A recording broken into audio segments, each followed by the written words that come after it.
Hello students and welcome back again in your geography class. Students, now you know that we have started the chapter number 7 and this is about the volcano. And in this chapter we have understand about the introduction part of this chapter and about the functions of the volcano, and also we understand how the volcano erupts. Now today in this video session we are going to understand about the structure of the volcano. Now in this video session students, we are going to understand about the structure of the volcano. Now students, now all of you look in your book. Now you see that now here it is given the structure of the volcano. The very hot material that the volcano pours or creates both inside the earth on the surface structures typical on a particular type of the eruption. The eruption may take place quietly or violent. Now when the lava flows out through the opening in the earth crust called the vent. The opening usually like the circular pipe. There may be one opening at the summit. However, the subsidized vents form during the repeated eruption. Now next, the volcanic cone. The erupted fluid matter being hot collected around the vent and begins to cool gradually and solidifies the accumulate of the material around the vent. Give to the volcano it types the typical cone-like shape known as the volcanic cone. These are actually landforms of a volcanic which we discuss subsequently. Okay students, now in this video session actually we are going to focus on the volcanic structure. Students, I have already told you in the previous video about the volcanic. Now today we are going to understand about the volcanic structure. So now few important features are given in our book and now we are going to understand about the volcanic structure. Now two types of features are given. One the vent and the second one is the volcanic. So before starting the structure of the volcanic structure, so first we are going to understand about the structure. Students, as you know that the main function of the volcano that eruption. Okay, so now through the eruption the magma that is inside the earth come out on the earth surface. Okay, then after that the magma when come out on the earth surface it cooled and settled down. Okay, and it is converted into the igneous rocks or the other things. Okay, students, now again all of you come on the diagram. Now with the help of the diagram we are going to understand about the structure of the volcano. So now students, all of you see that now you see that this is a cone shape. This is a cone shape and this cone shape is made by the lava. क्योंकि बच्चों आपको पता है कि जब इसमें से लावा निकलता है तो धीरे धीरे ये फैलना शुरू होता है और सॉलिड में सॉलिडिफिकेशन उसका होता है, तो जिसकी वजह से ये कोन शेप हमें देखने को मिलता है अर्थ सरफेस पे। दूसरी चीज अब हमें देखना क्या है, जैसे अभी आपने देख रहे हैं ये एक पाइप नुमा बना हुआ है और ये होता है वेंट। इसी वेंट का काम होता है कि मैग्मा चेंबर से मैग्मा को ऊपर लेके आना और फिर उसके बाद से एरप्शन हो जाना। फिर यहाँ पे हम देखते हैं that is called the magma chamber. Magma chamber जैसे मैंने आपको पहले बताया था, I have already told you where the magma is collected inside the earth, तो it is known as the magma chamber. जहां पे मैग्मा क्या होता है, कलेक्ट होता है, उसे हम लोग मैग्मा चेंबर बोलते हैं। एक बार फिर से हम लोग डायग्राम की तरफ आते हैं और समझते हैं। बेटा ये that is the cone, that is the volcanic cone. इसे हम लोग वॉल्केनिक कोन बोलते हैं। जो ये ट्राइंगुलर शेप का आपको दिख रहा है बेटा, तो that is called the volcanic cone.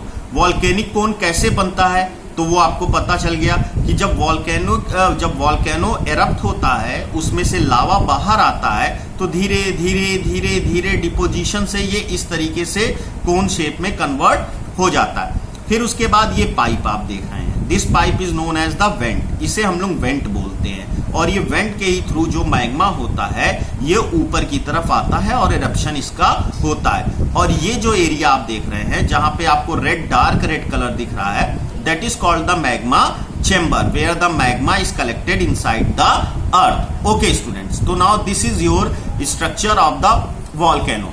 Now the next topic that we are going to understand, it is the types of volcanoes. Types of volcano. On the basis of frequency of their eruption, volcanoes are classified into three main types: active, dormant and extinct volcanoes. Okay students, now we are going to understand about the types of volcano. अब हम लोगों को types of volcanoes को समझना है. Actually जब हम लोगों ने समझा, वॉल्केनो के बारे में पढ़ने लगे और हमारे पास अधिक जानकारियां आने लगी, तब अब हम लोगों ने सोचा कि अब इसको चलो क्लासिफाइड करते हैं, इसको समझते हैं. तो जब हमने इसको क्लासिफाइड करना शुरू किया या इसके टाइप्स को पता करना शुरू किया, तो हमने जो अपना बेस बनाया इनको एक दूसरे से अलग करने के लिए, वो इनके एरप्शन पे डिपेंड करता है. किस पे डिपेंड करता है?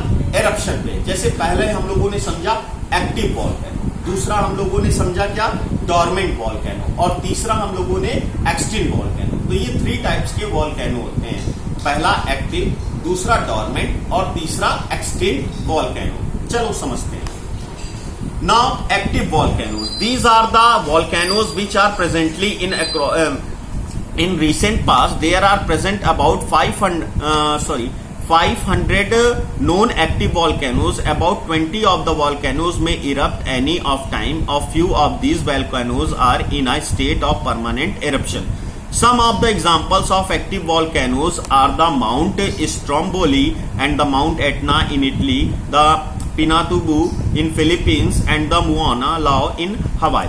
Okay, अब पहली चीज हम लोग समझते हैं एक्टिव वॉल्केनो के बारे में. What is active volcano? बेटा एक्टिव वॉल्केनो हम लोग उसे बोलते हैं जो कभी भी इरप्ट हो सकता है, एनी टाइम. जो एक्टिव वॉल्केनो होता है वो कभी भी उसका इरप्शन हो सकता है. अभी अगर हम लोग देखें तो ओवरऑल हमारे पूरे वर्ल्ड में 500 वॉल्केनोज एक्टिव वॉल्केनोज हैं जो कभी भी इरप्शन जिनका हो सकता है. और कुछ उसमें से ऐसे वॉल्केनोज हैं जिनका परमानेंटली, मतलब लगातार, in the continuous form they are erupting. वो कंटिन्यूअस थोड़ा उसमें से लावा निकलता रहता है. तो इस तरीके के वॉल्केनो को हम लोग एक्टिव बोलते हैं, जो मतलब एक्टिव है, जिसमें से कभी भी इरप्शन हो सकता है या उसमें से इरप्शन हो रहा है. तो this type of volcanoes are known as the active volcano. Now next the dormant volcano. अब डॉर्मेंट वॉल्केनो क्या है बेटा, इसको समझ लेते हैं. These volcanoes have not erupted in the recent historical period. They are regarded as sleeping volcanoes and may become active at any time. Examples of dormant volcanoes are Mount Kilimanjaro of Africa, Mount Vesuvius, through the regard as is active, is actually rated as dormant because there has been no major eruption since 1944. Many other volcanoes in Philippines and Japan are the example of dormant volcanoes. Okay, अब हम लोग बात करते हैं dormant volcanoes की. जैसे dormant volcano है तो इसको हम लोग कह सकते हैं कि पूरी तरीके से अभी मरा नहीं, ये कोमा में रहता है. कोमा समझते हो ना बच्चों, बस वही चीज है. ये अभी मरा नहीं है, ये डेड वॉल्केनो नहीं, ये डॉर्मेंट है, मतलब ये सो रहा है. लेकिन कब ये जाग जाएगा कोई नहीं जानता. No one know about that when this type of volcanoes erupt. तो when this type of volcanoes, when we don't know about that, when this type of volcanoes erupt, तो this type of volcanoes are known as the dormant volcano. फिर से मैं एक बार बताता हूं. ऐसे volcanoes बेटा जिनके बारे में हमें आइडिया नहीं है कि वो कब मतलब कि इरप्ट होंगे, क्या होगा क्या नहीं होगा, काफी दिन से वो ऐसे ही पड़े हैं, उनमें से इरप्शन नहीं हुआ है, तो इस तरीके के वॉल्केनोज को हम लोग बोलते हैं डॉर्मेंट वॉल्केनो. अब उसके बाद से हम लोग नेक्स्ट पॉइंट पे आते हैं, एक्सटिंक्ट वॉल्केनो. एक्सटिंक्ट वॉल्केनो क्या है? These are the types which have not erupted in the present geological period and are not likely to become active again.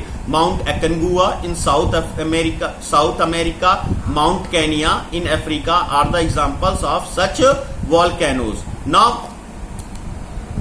again, you see that these are types which have not erupted in the present geological period. Okay, अब यहाँ पे मैंने इसको इसलिए दोबारा पढ़ा कि एक चीज मैं आपको फोकस करना चाहता था, जियोलॉजिकल पीरियड. मतलब इस जब से इन लोगों को हम लोगों ने देखा है, इस जियोलॉजिकल पीरियड में अभी तक इनका इरप्शन नहीं हुआ है. मतलब ये पूरी तरीके से ऐसे खाली पड़े हुए हैं, इनका इरप्शन नहीं हो रहा। तो इस तरीके के हम वॉल्केनो को हम लोग एक्सट्रीम वॉल्केनो कहते हैं। तो कितने टाइप्स के हो गए? 3 टाइप्स के हो गए। पहला कौन सा था? एक्टिव वॉल्केनो, जो कभी भी इरप्ट कर जो हमेशा इरप्ट कर रहा है। और नेक्स्ट उसके बाद से क्या था? डॉर्मेंट वॉल्केनो, जो स्लीपिंग अवस्था में पड़ा है, जो मतलब इरप्शन तो कर सकता है लेकिन अभी वो स्लीपिंग अवस्था में पड़ा हुआ है। तीसरा एक्सट्रीम, जो अभी तक आज तक हम लोगों ने कभी नहीं देखा कि उसका इरप्शन हुआ है। फिर उसके बाद से नेक्स्ट पॉइंट जो हम लोगों का है, इफेक्ट्स ऑफ वॉल्केनोज। तो students, we are going to study in the next video session of the effects of volcanoes. तो just I give you some clue for this topic, and the clue is this: we are going to understand about the structural, and then after that उसके बाद से हम लोग को जो पढ़ना है, पहली चीज तो हम लोगों को इसके बारे में जो पढ़ना था वो कंस्ट्रक्टिव और डिस्ट्रक्टिव के बारे में पढ़ना था। एक तो कंस्ट्रक्टिव इफेक्ट पढ़ेंगे और एक डिस्ट्रक्टिव इफेक्ट पढ़ेंगे। Okay students, thank you.